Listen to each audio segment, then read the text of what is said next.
1, ooh, 2, 3. He's dead. And we keep shooting the next person. Boom, sneak attacks. Boom, sneak attacks.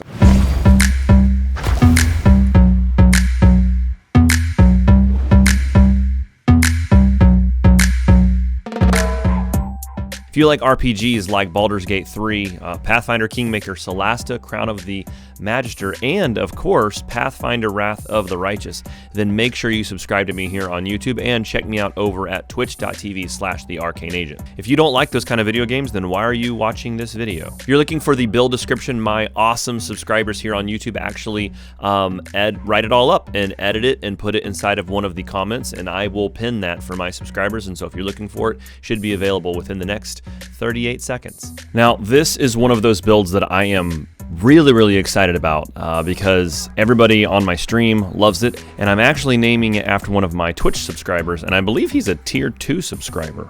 So today's build is the Slayer Deliverer, and we are doing a archer build with it. And there's a very specific reason why we're going for Deliverer, and it's going to be revealed at level 10. So just sit back, relax, grab a coffee or a cup of G Fuel, whatever you like, and let's get into this build.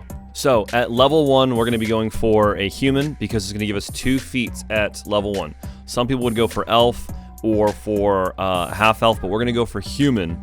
And we're going to go Slayer Deliverer. The whole point of going Slayer Deliverer is at level 10, you get Divine Anathema, which means that any person that you're shooting against, any enemy that you are targeting, if they are 2 steps away from your alignment, you'll do another 2d6 divine damage against them. So we're going to be lawful good. If they are evil, then you're going to be doing 2d6 divine damage. If they are chaotic, you're going to be doing 2d6 divine damage against them.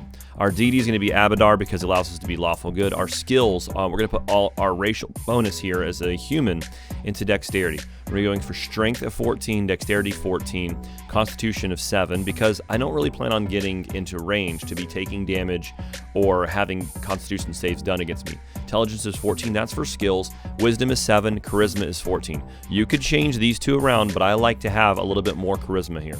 Our skills are going to be mobility, trickery, stealth, perception, and persuasion.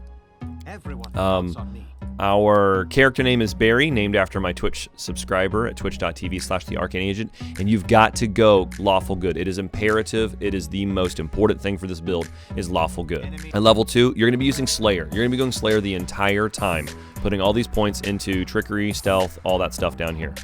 Perception, persuasion, stealth, trickery, mobility. We get determined zeal here, which gives us extra will savings throws against people that are evil or chaotic. At level 3, we're going to continue going down into the path of Slayer. We also get a sneak attack right here, so holler. Again, mobility, trickery, stealth, perception, persuasion. And here at level 3, I actually go down and grab rapid shot right there, boom. Rapid shot. We also get a sneak attack here. Rapid shot's going to allow us to get an extra attack off really early. The reason why we went point blank shot and precise shot from level 1 and that human is because that's going to allow us from level 1 to be able to just shoot people close range to do a lot of damage. Level 4, we're going for Slayer. All of our ability extra bonus points are going to be going to dexterity. Mobility, trickery, stealth, perception, persuasion. Here at level 4, I'm going to go for Trap Finding. Trap Finding is going to give us the Trickery class skill. It's going to give us +3 to that right there. At level 5, we're going Slayer. We're putting our points into Mobility, Trickery, Stealth, Perception, and Persuasion. And at level 5, I go for Accomplished Sneak Attacker. We also get Studied Target here, which gives us +1 bonus on attack and damage rolls against the people that we study as a target. 6th level, we're going to go for Slayer. Mobility, Trickery, Stealth, Perception, Persuasion. We're going to go into Menacing, and then after we click on Menacing, we're going to grab Dazzling Display. Level 7, we're going to go for Slayer, putting those points into Trickery, Mobility, Stealth, Perception, and Persuasion. And at level 7, we're going to go for Clustered Shots. We also get a Swift Study Target now, which is pretty awesome. Level 8, we're going to go for Slayer again, putting that point into Dexterity, Mobility, Trickery, Stealth, Perception, and Persuasion. And here at level 8, we are going to go for Combat Style Feat again, go for Menacing, and that's going to allow us to get Shattered Defenses. Whenever they are shaken or frightened or panicked, I consider them as flat-footed, which means that I sneak attack them. So Shattered Defenses at level 8. At level 9, we're going for Slayer again, putting those points into mobility, trickery, stealth, perception, and persuasion. And at level 9, we're going to scroll down. We're going to grab mini shot. It allows us to shoot off 2 damages at the beginning. And it says our high strength bonus, if we're using composite longbows, applies to both. So mini shot, level 9. Level 10, we're going to go for Slayer.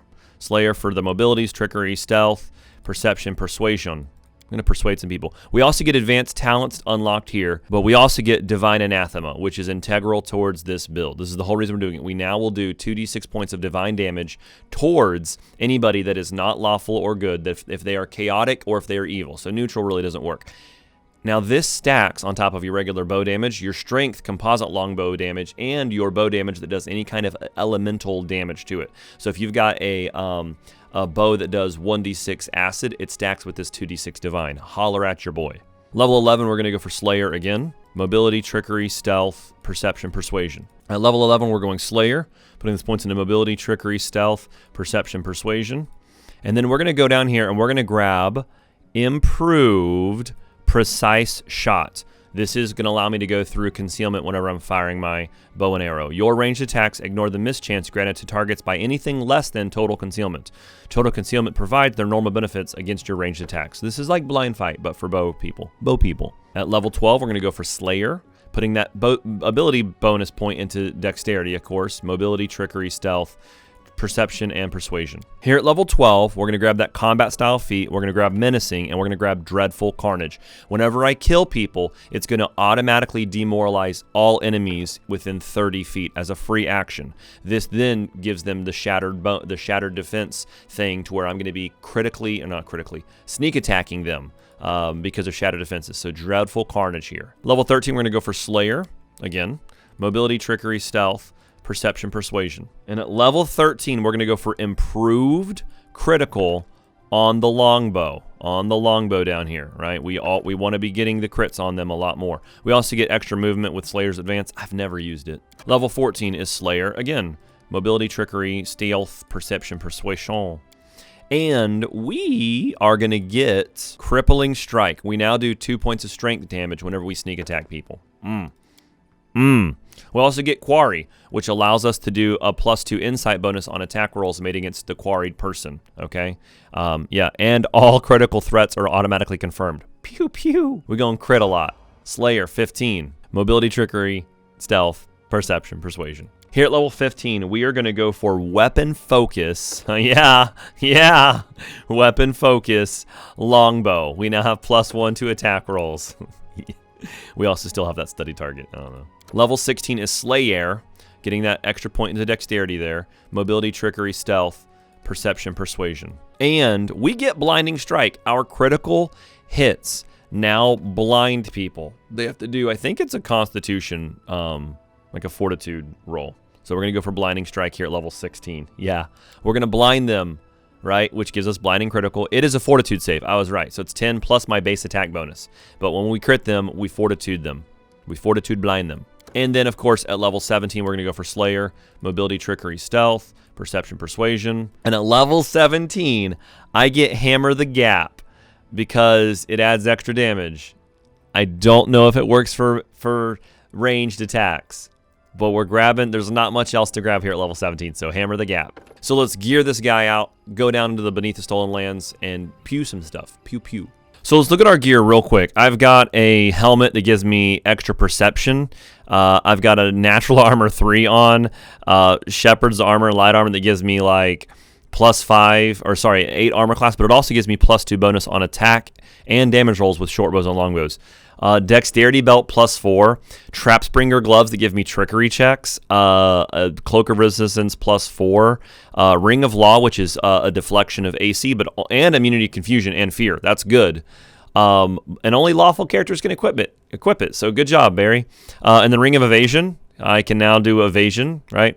And then bracers of archery, +2 competence bonus on attack rolls and +1 competence bonus on damage rolls with bows. So looking at us over here, we're rocking 28, 28, 23, 18, 13. Our armor class is 30.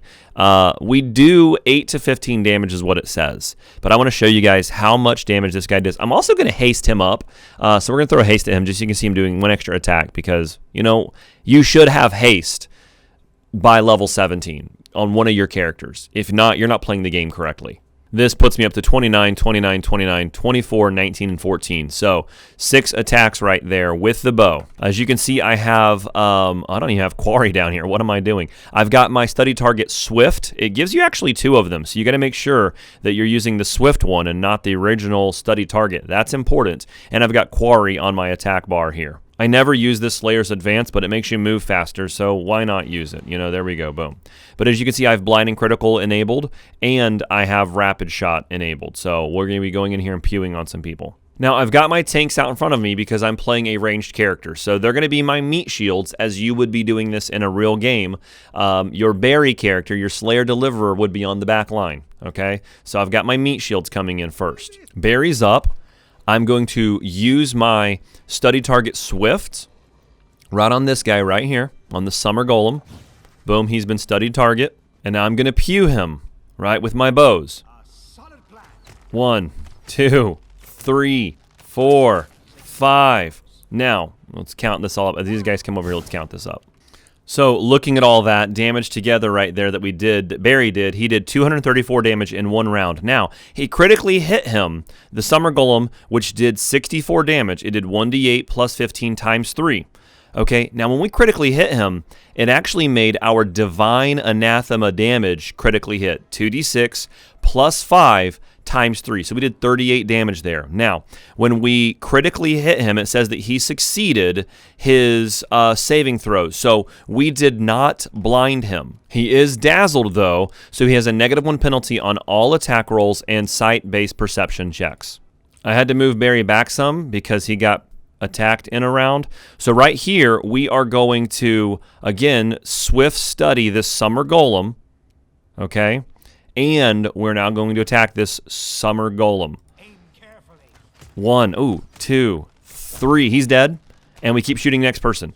Boom, sneak attacks. Boom, sneak attacks. All right, so check that out. Let's do that damage up. So he did 100 damage, and then he killed that Summer Golem, which then did an Intimidate check on everybody. It looks like I succeeded some of them over here.